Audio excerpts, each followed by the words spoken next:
Hello friends, રીપી learning હબમાં તમારું સ્વાગત છે। આજે આપણે જોઈએ MCQ નંબર 5। અક્ષો ઉપર અનુક્રમે a, -b અને b, -a અંતઃખંડ કાપતી રેખાઓ વચ્ચેના ખૂણાનું ટેન્જન્ટ મૂલ્ય શોધવાનું છે। એટલે હકીકતમાં બે રેખા વચ્ચેનો ખૂણો આલ્ફા હોય તો tan આલ્ફા શોધવાનું। આલ્ફા કરીને tan ઇન્વર્સ કરીને લખવાની જરૂર નથી।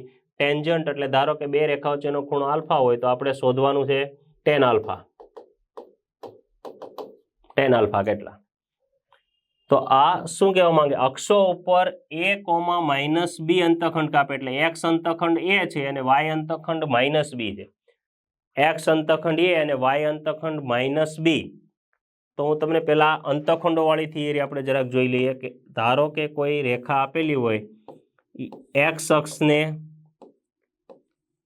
x અંતઃખંડ એનો a અને y અંતઃખંડ -b। હવે કેપિટલ લખું નકર આ b ને એમાં કન્ફ્યુઝન થશે। ધારો કે એનો x અંતઃખંડ કેપિટલ A અને y અંતઃખંડ કેપિટલ B હોય તો એ રેખા કયા બિંદુમાંથી પસાર થતી હોય? x અંતઃખંડ છે એટલે એનો x આમ લખવાનો અને y આમ 0 હોય, y અંતઃખંડ B છે એટલે 0, B। તો જો એનો x અંતઃખંડ A અને y અંતઃખંડ B હોય તો a, 0 અને 0, B માંથી પસાર થતી હોય।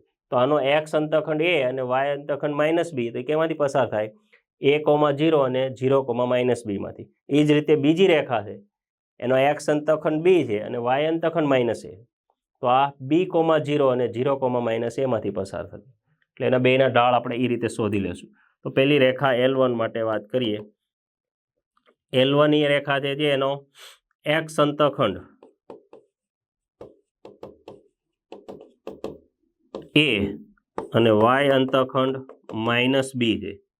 તો રેખા કેમાંથી પસાર થાય? a, 0 અને 0, -b માંથી પસાર થાય અને એમાંથી પસાર થાય તો એનો ઢાળ એને આપણે પહેલી રેખા એટલે m1 કહીએ તો y2 - y1 upon x2 - x1 સૂત્ર પ્રમાણે -b - 0 અને x2 એટલે 0 - a તો કેટલા થઈ જાય? પ્લસ એટલે b upon a। અને બીજી રેખાનો વાત કરીએ આપણે, L2 રેખાનો x અંતઃખંડ છે b અને y અંતઃખંડ છે -a। તો આ રેખા કયા બિંદુમાંથી પસાર થાય? b, 0 અને 0, -a માંથી પસાર થાય।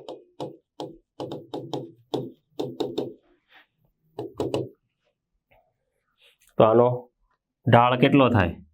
m2 આપણે કહીએ, y2 - y1 એટલે -a - 0 અને 0 - b એટલે પ્લસ તો a/b। તો પહેલી રેખાનો ઢાળ b/a આવ્યો, બીજીનો a/b આવ્યો, તો કઈ બેનો ગુણાકાર કરીએ તો -1 નથી આવતો, નહીં તો tan આલ્ફા બરાબર સીધો ઇન્ફાઇનાઇટ થઈ જાય।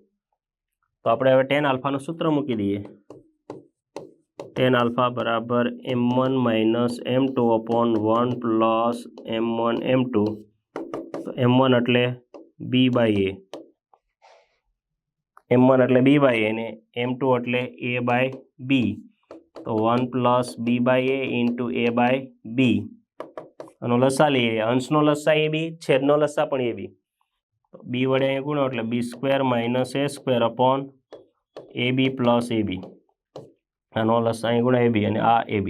તો tan આલ્ફા બરાબર આટલા આવ્યા। તો એને શું છે? આ b² - a² અપોન 2ab માનાંક છે। તો tan આલ્ફા માનાંક દૂર કર્યો તો એ પ્લસ ઓર માઇનસ કિંમત આવી શકે। તો અહીંયા માનાંક વાળો જવાબ નથી તો પ્લસ ઓર માઇનસ વાળો લખીએ। એટલે માનાંક ન લખવો હોય તો આગળ પ્લસ ઓર માઇનસ કરી દેવાનું। પ્લસ બી હોઈ શકે અને માઇનસ બી હોઈ શકે। તો tan આલ્ફા બરાબર plus or minus b² - a² upon 2ab, બી જવાબ।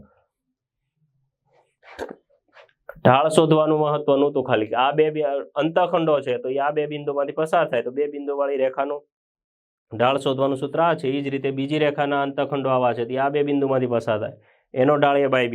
tan આલ્ફાનું સૂત્ર મૂક્યો તો સીધું tan આલ્ફા બરાબર b² - a² અપોન 2ab નો માનાંક આવ્યો।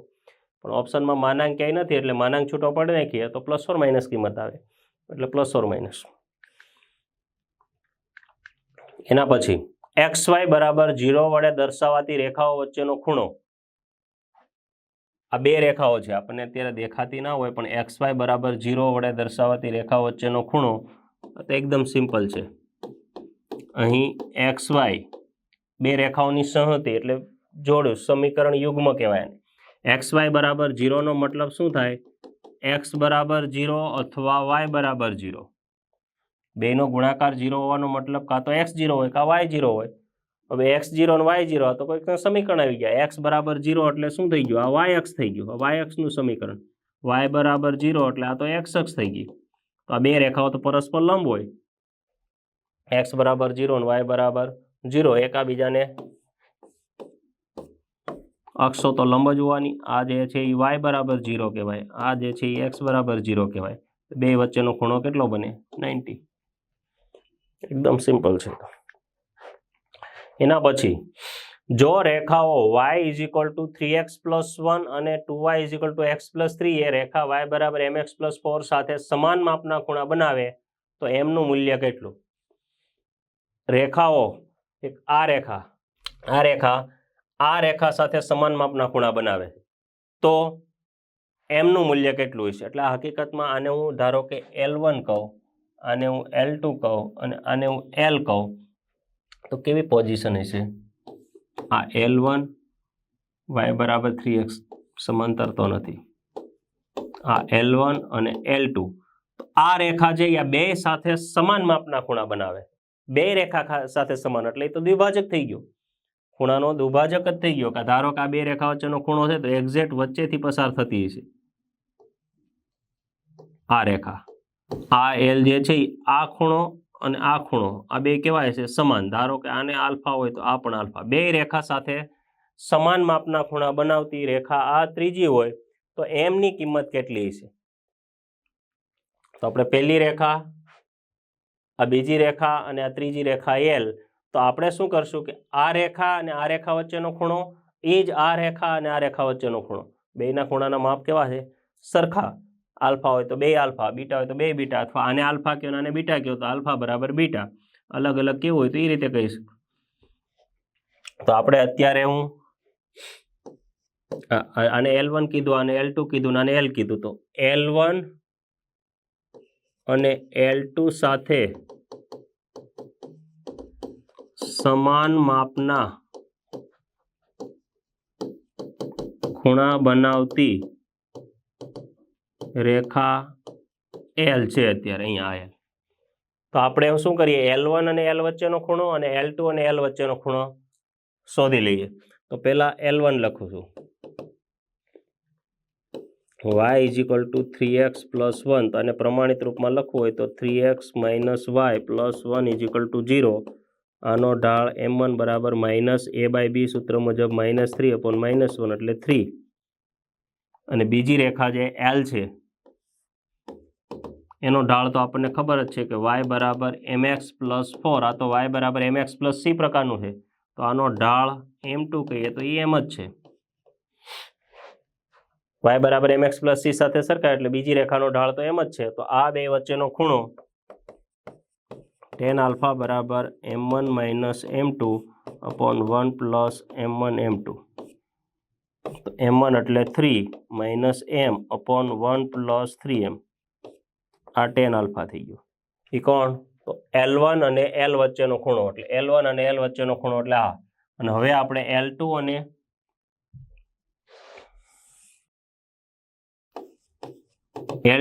L વચ્ચેનો ખૂણો શોધીએ. તો L2 રેખા છે y બરાબર 2y બરાબર x + 3. તો x - 2y + 3 = 0. 2y ના બાજુ લાવ્યા તો એનો ઢાળને આપણે પહેલી રેખા છે m1 કહીએ, ફરી વાર ગણતરી કરીએ. -1/-2 એટલે કે 1/2. અને બીજી રેખા આ આપણે જે છે એ y = mx + 4 તો એનો m2 ઢાળ કહીએ. તો એમ કન્ફ્યુઝ નહીં થતા, આ અલગ જ ગણતરી છે. આ બે રેખાનો ઢાળ શોધવા માટેનું સૂત્ર મૂકો, એમાં પહેલી રેખાનો m1 બીજી રેખાનો m2. તો આને ભૂલી જાઓ. એ બે રેખા વચ્ચેનો ખૂણો એટલો આવે tan આલ્ફા, ટેન્જન્ટ ભૂલ્યો. હવે આ રેખા અને આ રેખા તો આને પહેલા L1 રેખા કીધી, પહેલી રેખાનો ઢાળ એટલે m1, બીજી રેખાનો એટલે m2. તો એનું સૂત્ર મૂકીએ આપણે અને એવું હોય તો એને બીટા કહી દઈએ. L2 અને L વચ્ચેનો ખૂણો જે છે એને બીટા કહી દે, એટલે પછી આલ્ફા બરાબર બીટા લઈ લેશું. સમાન માપના ખૂણા બનાવી કીધું.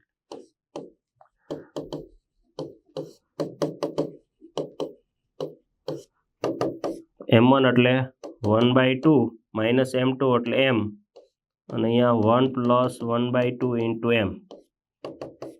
M2 લસા લઈએ એટલે કેટલા થઈ જાય? 1 માઇનસ 2M, અને અહીંયા 2 પ્લસ M. આ tan બીટા. પણ બે રેખા સાથે આ રેખા સમાન માપના ખૂણા બનાવે છે, એટલે આલ્ફા બરાબર બીટા, તો tan આલ્ફા બરાબર tan બીટા થઈ જાય. તો બેને સરખામણી કરી દઈએ, tan આલ્ફા બરાબર tan બીટાની. આને હું જરાક સાઈડમાં લખી નાખું એટલે થોડીક સ્પેસની જરૂર છે. બીજી રેખા L જે છે y બરાબર mx પ્લસ 4, તો આના માટે M2 ઢાળ જે છે આના માટે M. આની ગણતરી હતી અહીંયા લખીને. અને હવે આપણને જે રકમમાં આપેલું છે આલ્ફા બરાબર બીટા, એટલે tan આલ્ફા બરાબર tan બીટા થઈ જાય. આલ્ફા બરાબર બીટા એટલે આ બે રેખા L સાથે સમાન માપના ખૂણા બનાવે છે. તો tan આલ્ફા બરાબર tan બીટા, તો tan આલ્ફા અને tan બીટાની સરખામણી કરી લઈએ. 3 minus M upon 1 plus 3M, અને આ બાજુ 1 minus 2M upon 2 plus M. કંઈ નહીં, tan આલ્ફા બરાબર tan બીટા લખા છે. હવે માનાંક છૂટો પાડવો હોય તો પ્લસ ઓર માઇનસ કિંમત આવે, એકવાર વત્તા ને એકવાર ઓછા. તો કા આને પ્લસ ઓર માઇનસ કરો, કા આને પ્લસ ઓર માઇનસ કરો, બે સરખું જ થવાનું. ગમે તે એકને કરીએ આપણે. તો આને 3 minus M upon 1 plus 3M બરાબર plus or minus 1 minus 2M upon 2 plus M કરીએ.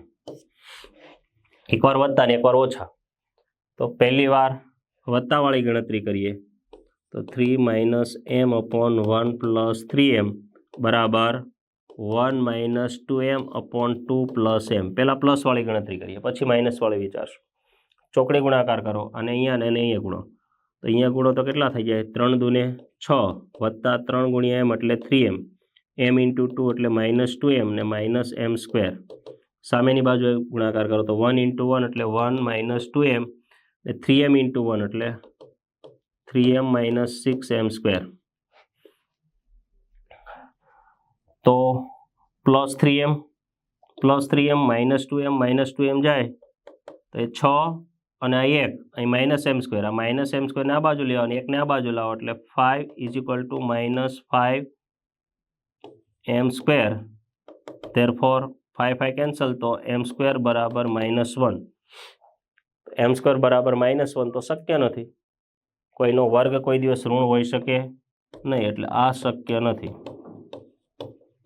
એટલે શું કર્યું આપણે? આના બરાબર આ પ્લસ કિંમત લીધી અને ગણતરી કરીને આગળ વધ્યા, તો એ શક્ય નથી. તો હવે માઇનસવાળી ગણતરી કરી લઈએ. આપણી પાસે સ્પેસ થોડીક ઓછી છે, એટલે માઇનસવાળી ગણતરીમાં આમાં જ કરી દઉં તમને. આમાં જ ગણતરી કરી દઈએ આપણે. તો અહીંયા 3 minus M upon 1 plus 3M હોય તો આ પ્લસવાળું લીધું. હવે આપણે માઇનસવાળું લઈએ, તો આને શું કરીએ? આના બરાબર આગળ માઇનસ, એટલે આ બેનો ચોકડી ગુણાકાર કરો, પણ અહીંયા માઇનસ થાય. ભૂલ ના પડે એટલે હું પહેલાં ગુણાકાર માટે આ લખી નાખું, 2 કૌંસ, અને સામેની બાજુ આ માઇનસ છે, આ minus 1 minus 2M into 1 plus 3M. 3 minus M એનું જ લખું છું, માઇનસ નિશાની, 1 માઇનસ 2M, અને આ 1 પ્લસ 3M. હવે બેનું વિસ્તરણ કરી નાખો. 3 into 2 6, 3 into M plus 3M minus 2M અને માઇનસ M સ્ક્વેર. આ બેનું વિસ્તરણ કરી નાખો. જે આવશે એ માઇનસ કરી દઉં. આ બેનો જે ગુણાકાર આવશે આ પહેલેથી માઇનસ છે, એટલે વિરોધી સંખ્યા લખી નાખશું. 1 ઇન્ટુ 1 એટલે 1, તો minus 1. 1 into 3M plus 3M તો minus 3M. Minus 2M into 1 એટલે માઇનસ 2M, તો આગળની માઇનસ એટલે પ્લસ 2M. અને minus 2M minus 3M plus 3M એટલે માઇનસ 6M, તો આગળની માઇનસ એટલે આમાં કેન્સલ નહીં થાય. માઇનસ 3M ને આ બાજુ માઇનસ 3M, આ બાજુ પ્લસ 3M છે. એટલે આ શું છે અત્યારે? 6 plus M minus M square, અને સામેની બાજુએ 6M square minus M minus 1. તો આ બધાને સામેની બાજુ લઈ જઈએ તો માઇનસ M સ્ક્વેર આ બાજુ એટલે 7M સ્ક્વેર પ્લસ એમ આ બાજુ જાય એટલે -2m અને -1 ને -6 આ બાજુ જાય એટલે -7 = 0. આ સમીકરણ મળ્યું 7m² -2m -7. ગુણાકાર સત્યુ -49 સરવાળો -2 થાય એવા ભાગલા આપણને સીધા આવડતા નથી, કારણ કે 49ના ભાગલા એક જ પડે, 49 49 ને સત્યુ 49. એનો સરવાળો બાદબાકી કોઈ -2 થશે નહીં, એટલે આનો ડેલ્ટા શોધવો પડશે. b² - 4ac.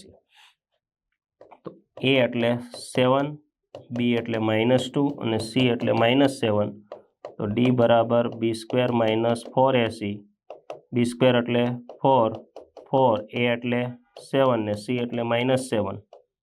માઇનસ પ્લસ 49 ગુણ્યા 4, 49 ગુણ્યા 4 એટલે 196 ને 4 એટલે 200 થઈ ગયા આ ખૂણા. આ બાકીની ગણતરી હું જરાક અહીંયા દેખાડું છું. આની બાકીની ગણતરી તો d બરાબર 4 + 196 એટલે કેટલા થઈ જાય? 200. 7 7 જા 49, 49 × 4 એટલે તો 200નું વર્ગમૂળની જરૂર પડશે. તો d બરાબર 200નું વર્ગમૂળ એટલે 100 ગુણ્યા 2 તો 10√2.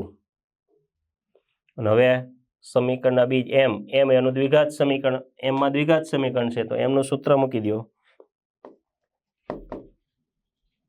-b ± √d/2a.